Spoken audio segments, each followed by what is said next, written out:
Welcome to गंगन story.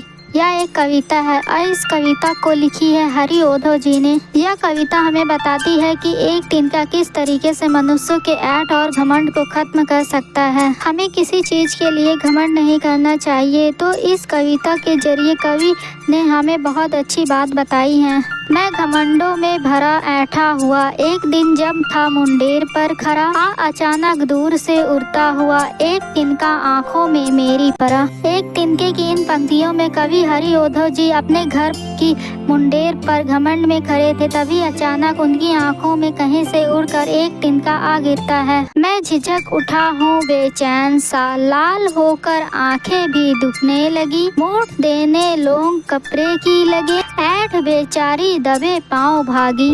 एक तिनका कविता की इन पंक्तियों में कवि ने आंखों में तिनका गिर जाने के बाद अपनी हालत का वर्णन किया है। कवि कहते हैं कि आंखों में तिनका चले जाने से उन्हें बड़ी ही बेचैनी होने लगी है। उनकी आंखें लाल हो गई हैं और दुखने लगी हैं। लोग कपड़े का उपयोग करके उनकी आंखों से तिनका निकालने की कोशिश कर रहे हैं। इस दौरान उनके ऐठ और घमंड बिल्कुल चूर होकर भाग गए हैं। जब किसी धाव से निकल तिनका गया, तब समझ ने यो मुझे ताने दिया, ऐठता तू किस लिए इतना रहा, एक तिनका है बहुत तेरे लिए। एक तिनका पंक्तियों में कवि हरि ओधो जी ने तिनका निकाल जाने के बाद अपनी हालत का वर्णन किया है। वो इन पंक्तियों में कहते हैं कि जैसे तैसे उनकी आंखों से तिनका निकल गया है। इसके बाद उन्हें मन में एक ख्याल आया कि उन्हें घमंड नहीं करना चाहिए था।